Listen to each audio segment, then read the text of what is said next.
Ever feel like you're just running on fumes? That your personal energy well is completely tapped out and you're not really sure why? Yeah, it's such a common feeling, isn't it? That sense of being just drained. Absolutely. And we're looking today at some material from the Problem Solver channel that, well, it suggests those quick fixes we often try. They just don't get to the root of it. Exactly. To really figure out why we feel so depleted, we kind of have to dig deeper, explore those connections between, our inner world and what's happening around us. Right. This isn't about simple life hacks. The Problem Solver material really emphasizes that our internal state and our external life aren't separate things. There are these sometimes hidden but really obvious links there. Yeah, like how our internal landscape, our thoughts and feelings actually shape our reality. The channel puts it quite bluntly, actually. If you're a broken person, you'll break others. Whoa, okay.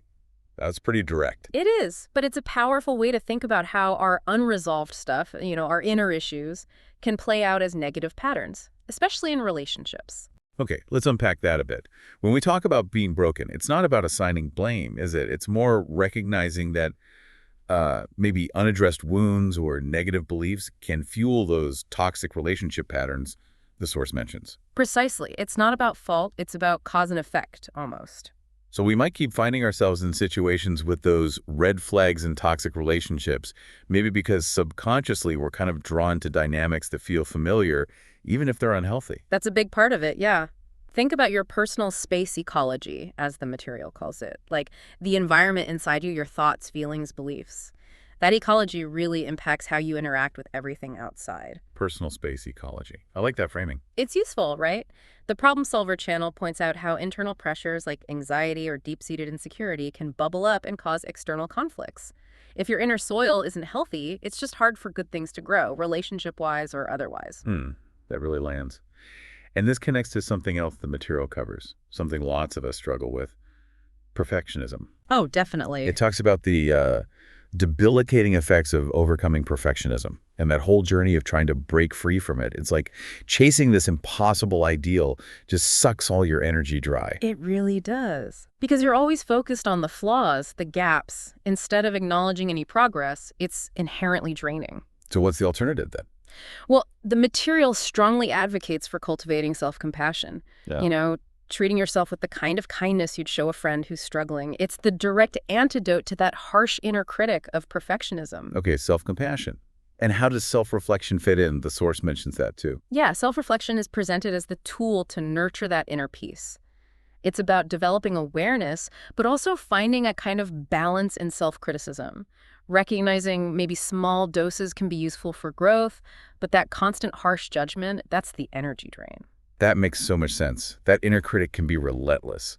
And speaking of things that drain our mental energy, the material also tackles managing overthinking. Ah, yes, the busy mind. Right. And its specific impact on overthinking and creativity. It's like your brain gets so cluttered with these endless loops that there's just no space left for anything new or creative to actually emerge. Absolutely. The mental bandwidth is just gone. And this connects really nicely with another concept they discuss, emotional attachment. Yeah, so. They use this really evocative metaphor, observing your emotions by sort of tiptoeing and touching with your fingertips. Tiptoeing. Oh. Okay, like being gentle and observant. Exactly. It's about acknowledging the emotion, seeing it, maybe feeling its edges, but not diving in and getting completely consumed by it.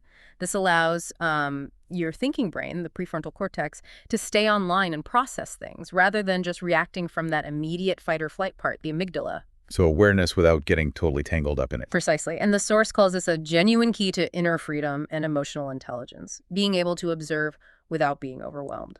That feels really important, a crucial distinction. Now, the material also brings up some very common everyday struggles, like just overcoming distractions. Which is harder than ever, right? Tell me about it. That constant battle for focus definitely takes a toll on our energy reserves. No doubt. And that ties into the complexities around procrastination and goal setting. It's often not just about being lazy. Right. The Problem Solver channel points out the underlying procrastination and fear of failure. That often we put things off because we're afraid of not meeting our own expectations, which might be, perfectionistic ones again. Exactly. So facing those emotional blocks, learning how to navigate emotional vulnerability, that becomes really key to breaking those cycles and getting our energy back. It's about understanding the why behind the procrastination. Okay, shifting gears slightly, but still related, the channel talks about how all this internal stuff impacts our relationships, doesn't it? It Yeah. mentions the importance of the right dosage of presence. Yes, that's a great phrase. Just being physically there isn't enough. If you're not truly present, mentally and emotionally, it can actually be draining for both people. So quality over just quantity of time together. Kind of. And crucial for healthy relationships, according to this source, is finding that balance between intimacy and respecting each other's personal space. Boundaries again. And that ties back to the personal space ecology idea. It does. We all need our own space to recharge and maintain that inner balance. The source also really stresses understanding the impact of past experiences, how things from our past can affect our current relationships, and importantly, strategies for breaking free from past trauma, so it stops hijacking our present interactions. That's huge. And it doesn't shy away from the tougher stuff either, like dealing with codependency and toxic relationships. No, it addresses those directly. And it acknowledges how hard it can be to rebuild trust after those kinds of experiences. That constant vigilance, that fear, it's incredibly energy depleting. You're always on guard. Yeah, I can see that. Definitely. And, beyond these core themes, the problem solver material branches out quite a bit, touching on a whole spectrum within personal psychology and emotional well-being. Like what else? Well, things like digging into the root causes of inner imbalance, working on self-esteem, the long-term effects of trauma, practical ways to manage difficult emotions like stress and anxiety, and even navigating what it calls a spiritual crisis. That feeling of being lost or disconnected. So it's pretty comprehensive on the internal side. Very. But it also looks outward, connecting this to relationship harmony and personal space more broadly. So not just romantic partners, but family, friends, always coming back to boundaries and how we resolve conflict. Okay. Does it go even wider than personal relationships? It does, actually. It touches on social issues and modern challenges. Things like loneliness, even in our super connected world, social inequality, the massive influence of technology on us, ethical questions, the search for meaning, and even how we view aging and death. Wow. Okay, so it really tries to connect the personal to the bigger picture. Seems like it. And interestingly, it even brings in financial literacy and self-development. Things like managing money, avoiding debt, but also personal growth in general, like overcoming bad habits and trying to find your path.